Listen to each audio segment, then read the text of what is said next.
आप देख रहे हैं इंडिया टाउन न्यूज, भारत की बात। नमस्कार, स्वागत है आपका इंडिया टाउन न्यूज के खास बुलेटिन खबरें राजनांदगांव में। मैं हूं आपके साथ रंजना राज। बुलेटिन की शुरुआत करने से पहले एक नजर आज की हेडलाइंस पर। राजनांदगांव के नालंदा परिसर निर्माण स्थल पर हो रही पेड़ों की कटाई, युवा कांग्रेस ने किया अनोखा प्रदर्शन, हवन पूजन का आयोजन कर दिया पर्यावरण संरक्षण का संदेश। राजनांदगांव में युक्तियुक्तकरण में हुई अनियमितता, अंग्रेजी स्कूल में पदस्थ किए गए हिंदी शिक्षक, गंजपारा इग्नाइट स्कूल में शिक्षकों की भरमार, बाकी स्कूलों में शिक्षकों की तलाश जारी। बेमेतरा में चावल उत्सव त्यौहार की धूम, हितग्राहियों को 3 माह का निःशुल्क चावल किया गया वितरण, सरकार की फूड सिक्योरिटी योजना को मिला समर्थन। छुरिया में मोर गांव मोर पानी अभियान की गूंज, जिला पंचायत अध्यक्ष किरण वैष्णव ने दिया वर्षा जल संरक्षण का संदेश, ग्रामीणों से सोख्ता गड्ढा बनाने की अपील। युवकों ने डंडे से भालू पर किया हमला, पूरा वीडियो सोशल मीडिया पर हुआ वायरल, पशु प्रेमियों ने कार्रवाई की मांग। हेडलाइन के बाद अब खबरें विस्तार से। राजनांदगांव के नालंदा परिसर निर्माण स्थल पर हो रही पेड़ों की कटाई के विरोध में युवा कांग्रेस ने अनोखा प्रदर्शन किया है। नगर निगम को सद्बुद्धि देने की कामना करते हुए उन्होंने हवन पूजन का आयोजन किया और पर्यावरण संरक्षण का संदेश दिया। बताया जा रहा है कि पूर्ववर्ती कांग्रेस सरकार के कार्यकाल में इस स्थान पर बर्ड पार्क बनाए जाने की योजना थी, लेकिन सत्ता परिवर्तन के बाद यह योजना ठंडे बस्ते में चली गई। वर्तमान भाजपा सरकार के द्वारा अब यहां नालंदा परिसर का निर्माण किया जा रहा है, जहां छात्रों के लिए हॉस्टल सुविधा, अध्ययन केंद्र और प्रतियोगी परीक्षाओं की तैयारी के लिए विशेष संसाधन उपलब्ध कराए जाएंगे। इस निर्माण के लिए लगभग 40 पेड़ों की कटाई की जा रही है, जिसे लेकर पर्यावरण प्रेमी और युवा कांग्रेस कार्यकर्ता विरोध में उतर आए हैं। उनका कहना है कि विकास जरूरी है, लेकिन पेड़ों की बलि देना ये कहीं भी उचित नहीं है। पूरे देश भर में एक ऐसा अनोखा प्रदर्शन आज तक के नहीं हुआ होगा, जो कि आज पूरे छत्तीसगढ़ प्रदेश के हिसाब से राजनांदगांव जिले में आज एक ऐसा प्रदर्शन किया गया है जो कि वृक्ष को बचाने के लिए। वर्तमान में अभी हम जिस जगह पर खड़े हुए हैं, ये आगामी समय में नालंदा परिसर बनने की तैयारी पर है और आज का जो दिन है वो विश्व पर्यावरण दिवस है। एक तरफ सरकार कहती है कि एक पेड़ माँ के नाम लगाओ, और वहीं अगर देखा जा रहा है तो दूसरी ओर सरकार ही इन पेड़ों की बलि चढ़ा रहा है। अभी हमारे साथ वर्तमान में कांग्रेसी नेता, पूर्व पार्षद, वार्ड वासी, ये तमाम लोग यहाँ पर पहुंचे हुए हैं और पहुंचने के बाद एक ऐसा अनोखा प्रदर्शन कर रहे हैं कि इनको यज्ञ करना पड़ रहा है, हवन करना पड़ रहा है।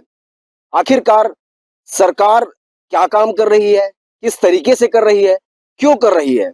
निर्माण काम के आड़े में आ रहे ये पेड़ों को अब अपनी बलि चढ़ानी पड़ेगी, वो भी इस वजह से कि यहाँ पर आगामी समय में नालंदा परिसर का निर्माण होने जा रहा है। पूर्व में डॉक्टर रमन सिंह, जो कि यहाँ के विधायक भी हैं, वर्तमान में विधानसभा के अध्यक्ष हैं, उनके द्वारा बड़ी घोषणा भी की गई थी कि इस जगह पर नालंदा परिसर बनना जाए, मगर विकास के आड़े में ये जो पेड़ आ रहे हैं अब इनको अपनी बलि देनी पड़ जा रही है। अभी हमारे साथ कांग्रेसी नेता भी, युवा के लोग भी जुड़े हुए हैं। जी, आपका शुभ नाम बताएंगे? मेरा नाम राजा यादव है, मैं NSY से हूँ। लगभग सैकड़ों पेड़ यहाँ पर है। आज विश्व पर्यावरण दिवस है। पेड़ ही पर्यावरण की सुरक्षा करता है। देखिए, भाजपा की करनी और करनी में बहुत अंतर है। भाजपा एक तरफ कहती है कि एक पेड़ माँ के नाम से उगाई है और दूसरी तरफ वही पेड़ को काटने का प्रयास कर रही है। लगातार इस मुद्दे को हम लोग उजागर कर रहे हैं, आप मीडिया के माध्यम से, जनता के माध्यम से कर रहे हैं। लगभग जिस जगह पर हम खड़े हैं, यहाँ लगभग 250 से 300 वृक्ष रहे हैं, लेकिन आज की स्थिति में आप देखेंगे तो आधे से ज्यादा कम हो चुके हैं। जो नालंदा परिसर जो यहाँ बनने वाला है, उसकी जो पहले की जो चयन किया गया था, जो स्थान है, वो दूसरी जगह था, लेकिन बाद में इसको ले लिया गया है। ये इसका विरोध हमने शुरू से भी किया गया था, लेकिन पता नहीं क्यों डॉक्टर साहब जो हमारे विधायक हैं, उनको समझ में नहीं आ रहा है कि इसी जगह को बार बार क्यों चयन किया जा रहा है।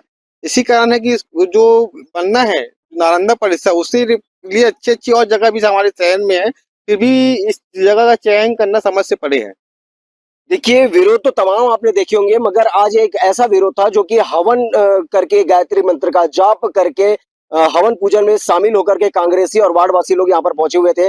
इस जगह पर जो नालंदा परिसर बनने की घोषणा की जा चुकी थी, उसको लेकर के एक अनोखा विरोध प्रदर्शन किए थे। हमारे साथ में अभी पूर्व पार्षद कांग्रेसी ऋषि शास्त्री जी भी है। शास्त्री जी, आज गायत्री मंत्र का जाप करके हवन यज्ञ करना पड़ा है आपको। जी, मैं इस वार्ड का पूर्व पार्षद रहा हूं और बचपन से जिस जगह में हम खड़े हैं वहां उस जगह को हम नर्सरी नाम से पुकारते थे। सारा राजनांदगांव इस जगह में इस पेड़ों की खूबसूरती को देख करके यहाँ रानी सागर के ऊपर या गौरव पथ में टहलने आया करता था। लेकिन आज ये क्या हुआ कि इन पेड़ों की कटाई हो रही है। इसके पूर्व में विपक्ष के और पक्ष के दोनों ही नेता ने नगर निगम में बैठ करके बजट तैयार किया था, जिसमें 1 करोड़ का बर्ड पार्क बनने का यहाँ पे प्रस्ताव हुआ था, जिसमें नगर वासियों की सहभागिता थी। चाहे कांग्रेस की बात कर ले, चाहे भाजपा की बात कर ले, दलगत राजनीति से हट करके यहाँ बर्ड पार्क बनने का प्रस्ताव हुआ था। उसके पश्चात सामान्य सभा की बैठक में यहाँ इस प्रस्ताव को सबने सराहना की थी और हमने शासन को बर्ड पार्क बनाने के लिए राशि की स्वीकृति के लिए पत्र सौंपा गया था। इसके पश्चात बूढ़ा सागर में जो राशि व्यय होनी थी 17 करोड़, उसमें से 28 लाख रुपए यहाँ पर व्यय किए गए हैं पेड़ों के संरक्षण के लिए और चिड़िया यहाँ आए ऐसा।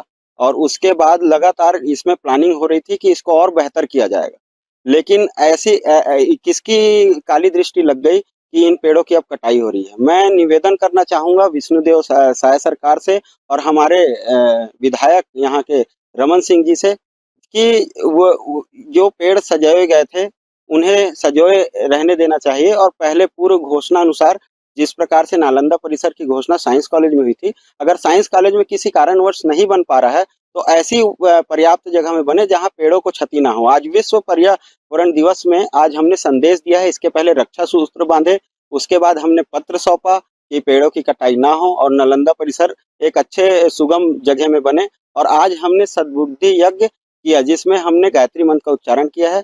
इसके साथ साथ हमने पेड़ों को बचाने के लिए महामृत्युंजय का जाप किया है और आहुति डाली है। वार्डवासी यहाँ मौजूद थे, युवा यहाँ मौजूद थे और लगातार हम पेड़ों को बचाने के लिए प्रयास कर रहे हैं।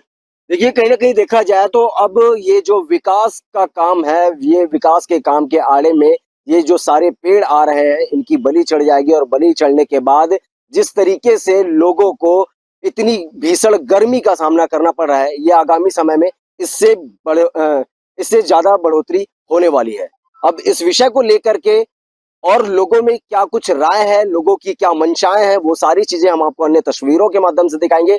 मगर सोचने का विषय है कि विकास करना है तो किसी की बलि क्यों। कैमरा पर्सन अवधेश यादव के साथ India town news, Saurabh Tamrakar, Rajnandgaon.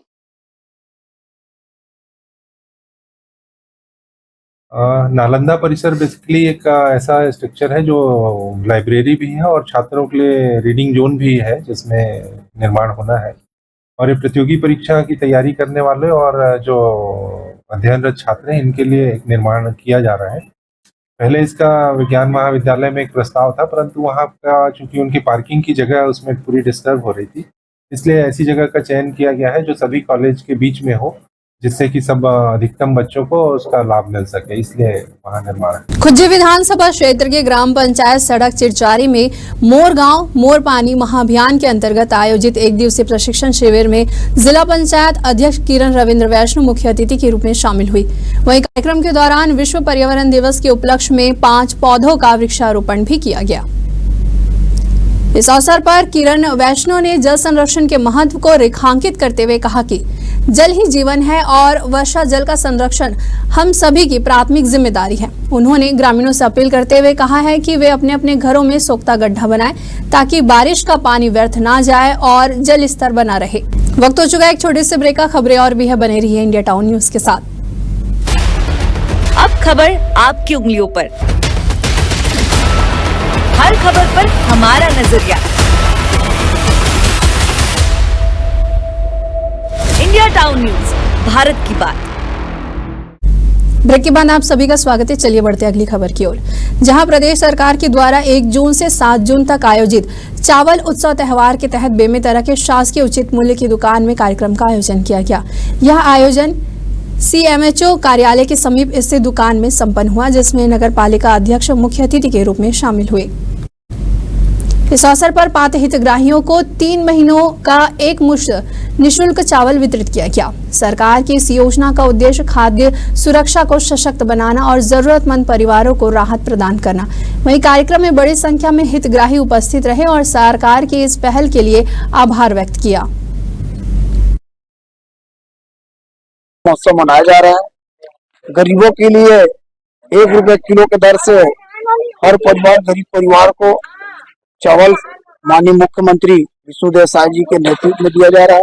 हमारे खाद्य मंत्री माननीय दयाल राय बघेल जी, हमारे क्षेत्र के विधायक दीपेश साहू जी के नेतृत्व में लगातार गरीबों के लिए, चाहे आवास की बात हो, चाहे चावल की बात हो, राशन की बात हो, चाहे माताई बंधन योजना हो, ऐसे विभिन्न प्रकार की योजनाओं की लगातार सरकार की 1.5 वर्षों में जो उपलब्धि है, निश्चित ही गरीबों को चावल देने का काम पूर्व मुख्यमंत्री डॉक्टर रमन सिंह जी ने किया था। और लगातार यह योजना जो है माननीय हमारे देश के यशस्वी माननीय प्रधानमंत्री नरेंद्र मोदी जी जो है, इस बार जो है 3 माह का राशन जो है गरीबों को मिल रहा है। भर पेट भोजन, इससे बड़ा और कोई चीज नहीं हो सकता। गरीबों के लिए एक बहुत बड़ा वरदान है चावल जो है 1 रुपए में। आज के महंगाई के समय में और आज के इस युग में जो है, देख रहे हो आप, गरीबों को अगर किसी चीज की आवश्यकता है तो पेट भर चावल की आवश्यकता है। हाँ, चावल ले गए सोसाइटी पहले हर महीना मिलत रही से, यदि 3 महीने देवत थी सरकार हमारा विष्णु देव साय बहुत अच्छा करे थे और कोई पैसा वैसा नहीं लिया, शुरू फ्री देवत थी चावल बढ़िया। मोदी सरकार के धन्यवाद, विष्णु साय जी के धन्यवाद जो गरीब मंदा देवत 3 महीने चावल। थाना डोंगरगांव पुलिस को बड़ी सफलता हाथ लगी है, जहां साल 2017 में दर्ज धोखाधड़ी के एक प्रकरण में लंबे समय से फरार चल रहे आरोपी को पुलिस ने गिरफ्तार कर न्यायिक अभिरक्षा में भेज दिया है। दरअसल डोंगरगांव थाना क्षेत्र में संदिग्ध गतिविधियों पर निगरानी और लंबित मामलों के निराकरण के लिए विशेष अभियान चलाया जा रहा है। इसी कड़ी में आरोपी रामधानी राम विश्वकर्मा गिरफ्तार कर न्यायालय में प्रस्तुत किया गया है, जहां उसे न्यायिक रिमांड पर जेल भेज दिया गया है। टाउन हॉल में विकसित कृषि संकल्प अभियान के अंतर्गत किसान मेला संगोष्ठी कार्यक्रम का आयोजन संपन्न हुआ। इस कार्यक्रम में साजा विधायक ईश्वर साहू और बेमेतरा विधायक दीपेश साहू विशेष रूप से उपस्थित रहे। साथ ही कृषि विभाग के वरिष्ठ अधिकारी, कृषि वैज्ञानिक और सैकड़ों किसान भी शामिल हुए। कार्यक्रम के दौरान कृषि वैज्ञानिकों के द्वारा उन्नत कृषि तकनीकों की जानकारी दी गई, जिससे किसान कम पानी, जैविक खाद और वैज्ञानिक तरीकों का उपयोग कर बेहतर पैदावार ले सके। इस अवसर पर मुख्य अतिथियों के द्वारा कृषि योजनाओं के अंतर्गत लाभान्वित हितग्राहियों को स्प्रेयर मशीन और बीजों का वितरण किया गया। बता दें कि यह अभियान 12 जून तक जिले के विभिन्न स्थानों पर जारी रहेगा। विकसित कृषि संकल्प भारत अभियान माननीय देश के यशस्वी प्रधानमंत्री नरेंद्र मोदी जी के नेतृत्व में और प्रदेश के मुख्य माननीय विष्णुदेव साय के नेतृत्व में आज बेमेतरा जिला में किसान संगठन और किसान मेला का आयोजन किया गया। ऐसा विकसित किसान बनाने के लिए माननीय मोदी जी लगातार प्रयास कर रहे हैं। हर वर्ष साल के 365 दिन अगर कोई चिंता कर रही है तो हमारे देश के यशस्वी प्रधानमंत्री माननीय मोदी जी लगातार किसान के हित में चिंता कर रहे हैं। आज इनकी शुरुआत बेमेतरा से हुई। किसान मेला करके संगोष्ठी का आयोजन था। प्रोफेसर लोग, डॉक्टर लोग, यहाँ पे कृषि वैज्ञानिक लोग यहाँ पहुंचे हुए थे और अभी खरीफ की फसल की बुआई होनी है, उसके पहले ही खरीफ फसल की बुआई में हम कैसे ज्यादा से ज्यादा हम उत्पादन को बढ़ा सके, किसान भाई को अधिकतम लाभ कैसे इनका मिल पाए, इस उद्देश्य से आज संगोष्ठी का आयोजन किया गया। तो हमारे पूरे जिले भर के किसान लोग यहाँ पहुंचे। अभी वैज्ञानिक आए तो किसान भाई मतलब खेती के बारे में जानकारी दी कि कौन सा मौसम में, कौन सा समय में खाद डालना है, बीज डालना है, पानी डालना है, पानी की बचत कैसे करना है। इस सारे विषय में हमारे कृषि वैज्ञानिक लोग सीधी संवाद से किसान भाई मन से जागरूक हुए। इससे निश्चित हमारे क्षेत्र के किसान भाई मतलब पूरा प्रदेश इस अभियान से निश्चित हमारे किसान भाई मतलब बहुत लाभ मिली जानकारी। आगामी मानसून को देखते हुए धमतरी जिला प्रशासन ने संभावित बाढ़ आपदा एवं जल जनित बीमारियों से निपटने के लिए तैयारियां तेज कर दी हैं। प्रशासन ने जिले में बाढ़ नियंत्रण कक्ष स्थापित कर दिया है, जिसमें 24 घंटे कर्मचारी तैनात रहेंगे। इसके साथ ही एक टोल फ्री नंबर भी जारी कर दिया गया है। प्रशासन के अनुसार महानदी और पैरा नदी के किनारे स्थित लगभग 70 गांवों को हर साल बाढ़ की स्थिति का सामना करना पड़ता है। इस बार एहतियात के तौर पर इन गांवों के लिए 4 महीने का राशन अग्रिम रूप से उपलब्ध करा दिया गया है। वहीं आपदा प्रबंधन के तहत SDRF को भी अलर्ट मोड पर रखा गया है। प्रशासन ने उन गाँवों की भी पहचान की है जहां हर साल डायरिया, पीलिया जैसी बीमारियां फैलती है। इस पूरी व्यवस्था की निगरानी के लिए ADM को नोडल अधिकारी नियुक्त किया गया है। ये बहुत अच्छी आपकी पहल है, कोशिश करेंगे क्योंकि हमारे पास कंपोजिट बिल्डिंग में स्पेस भी है, अभी अवेलेबल है। तो उसका प्रपोजल भी हम लोगों ने भेजा है, स्टेट को भेजा हुआ है न्यू बिल्डिंग का। तो हम लोग उसको शिफ्ट कर, अभी मैं देखूंगा कि कितना स्पेस अवेलेबल है और शिफ्ट करेंगे। बढ़ते अगली खबर की ओर, जहां खैरागढ़ में पंचायत सचिव संघ ने कलेक्टर को ज्ञापन सौंपकर राशन कार्ड से संबंधित कार्यों का अधिकार पुनः जनपद पंचायतों को सौंपने की मांग की है। वहीं संघ ने यह ज्ञापन जिला अध्यक्ष और कार्यकारी अध्यक्ष के नेतृत्व में सौंपा है। ज्ञापन में कहा गया है कि सिर्फ एक कर्मचारी पर रिश्वत मांगने की शिकायत के आधार पर पूरे जनपद खैरागढ़ और छुई खदान के ID और पासवर्ड बंद कर देना अनुचित और पक्षपातपूर्ण है। ज्ञापन में बताया गया है कि पूर्व में भी राशन कार्ड निर्माण का कार्य जिला कार्यालय से संचालित होता रहा है और CSC सेंटर और राशन दुकानों पर बिना सरपंच सचिव के अनुमोदन के राशन कार्ड बनाए जाने की शिकायतें मिलती रही है। इस मामले में सीधे खाद्य विभाग के कर्मचारियों की संलिप्तता की आशंका जताई गई है।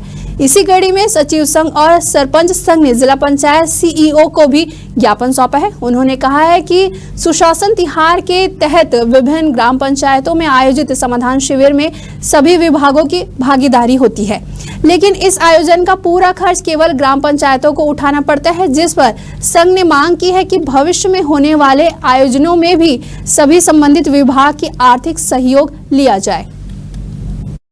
आज हम सरपंच और सचिव संयुक्त रूप से माननीय कलेक्टर महोदय से मुलाकात किए हैं और उस मुख्य उद्देश्य था कि सुशासन तिहार में समाधान शिविर के माध्यम से जो खर्च किए गए हैं, टेंट, माइक, जो भी खाने का, वो केवल हम पंचायत वहन करते हैं।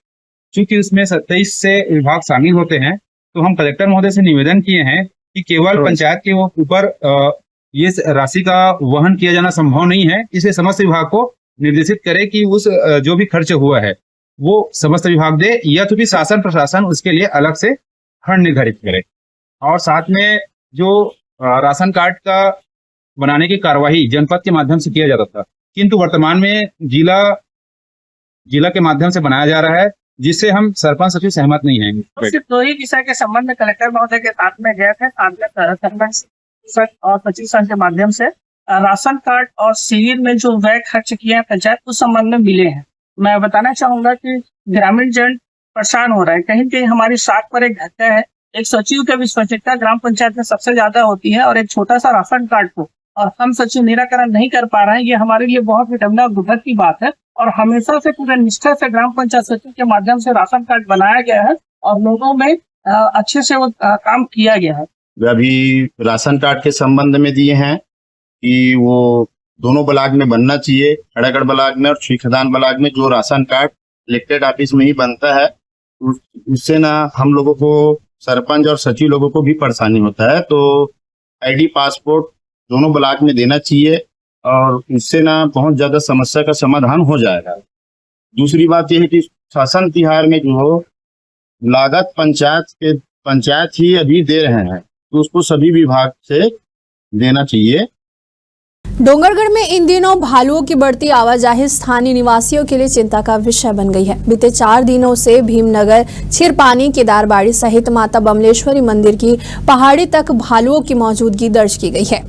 मंदिर की सीढ़ियों पर भालुओं के दिखने की घटना ने प्रशासन और श्रद्धालु दोनों की चिंता बढ़ा दी है। सोशल मीडिया पर वायरल हो रहे वीडियो में भालू खुलेआम रिहायशी इलाकों में घूमते नजर आ रहा है, जो कि आम लोगों की सुरक्षा के लिए खतरे की घंटी है। वन विभाग की टीम स्थिति को संभालने में जुटी हुई है। भालुओं को पकड़कर जंगल में छोड़ा जा रहा है। वहीं स्थानीय जानकर बताते हैं कि डोंगरगढ़ के जंगलों में भालुओं का लंबे समय से वास रहा है, लेकिन हाल ही के वर्षों में पेड़ों की अंधाधुंध कटाई, अवैध शिकार, भोजन की कमी और फोटोग्राफरों की बेतरतीबी आवाजाही ने इन वन्य जीवों को असुरक्षित महसूस करा दिया है। इसी असुरक्षा के चलते अब भालू इंसानी बस्तियों की ओर बढ़ रहे हैं। फिलहाल नगर प्रशासन और वन विभाग स्थिति पर लगातार नजर बनाए हुए हैं। डोंगरगढ़ क्षेत्र में वन्य जीवों के प्रति असंवेदनशीलता और हिंसा का एक चौंकाने वाला मामला सामने आया है। सोशल मीडिया पर वायरल हो रहे एक वीडियो में कुछ युवक भीमनगर स्थित पंप हाउस के पास एक भालू पर डंडों से हमला करते नजर आ रहे हैं। यह घटना न केवल अमानवीय है बल्कि वन्य जीव संरक्षण कानूनों का खुला उल्लंघन भी है। जानकारी के अनुसार यह वीडियो बीते दिनों का बताया जा रहा है, जो अब वायरल हो चुका है। स्थानीय नागरिकों और पर्यावरण प्रेमियों ने वन विभाग से मांग की है कि इस मामले में दोषियों के खिलाफ सख्त कार्रवाई की जाए।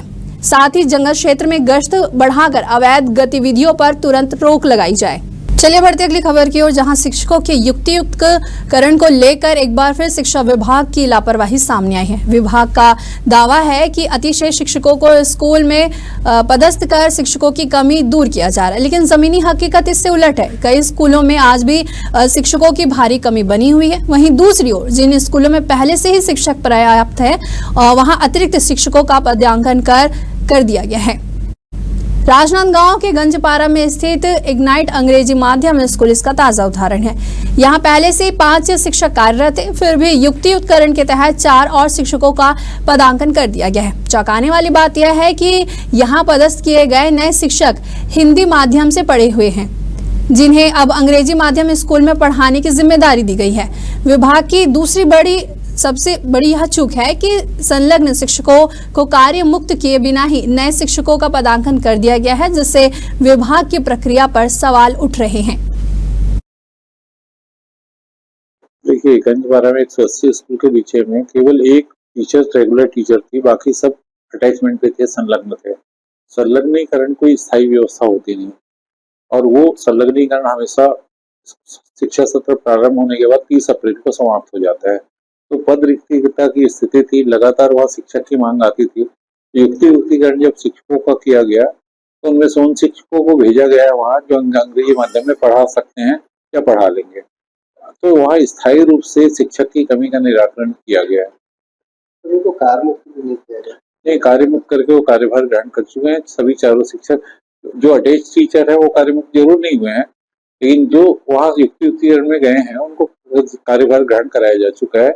और जो वहाँ पहले से संलग्न टीचर है, क्योंकि टीचर आ गए हैं, तो उनको धीरे धीरे मूल स्कूल के लिए किया जाएगा। राजनांदगांव जिला प्रशासन के द्वारा प्रेस वार्ता का आयोजन किया गया, जिसमें जिले में शिक्षकों के युक्तियुक्तकरण प्रक्रिया को लेकर विस्तार से जानकारी दी गई।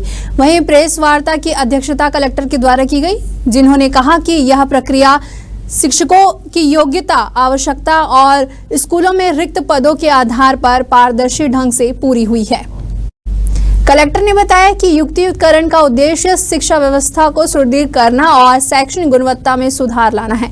उन्होंने स्पष्ट किया है कि युक्तियुक्तकरण प्रक्रिया से जिले में अब एक भी स्कूल एकल शिक्षकीय नहीं है और न ही कोई स्कूल शिक्षक विहीन है।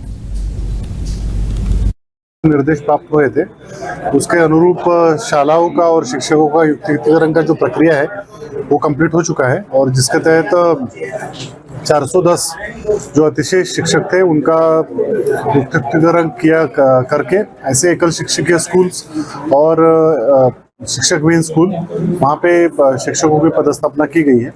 इसके अलावा जिले में 307 स्कूल जो या एक ही कैंपस में संचालित हो रहे थे या आजू बाजू में थे और जहाँ पे दर्ज संख्या कम थी, ऐसे स्कूलों को भी समायोजित करते हुए शालाओं का भी युक्तियुक्तकरण कर लिया गया है। सर, इस प्रक्रिया से एक भी स्कूल एकल शिक्षक ही नहीं रहा। इस पूरी प्रक्रिया के पश्चात कोई भी स्कूल जिले में अभी एकल शिक्षक नहीं है और ना कोई स्कूल शिक्षक विहीन है। अब इसमें ये यूनिफॉर्मिटी आ गई है कि मिनिमम हर स्कूल में 2 शिक्षक रहेंगे। हमारे खास बुलेटिन में फिलहाल इतना ही। मुझे दीजिए इजाजत। नमस्कार। आप देख रहे हैं इंडिया टाउन न्यूज, भारत की बात।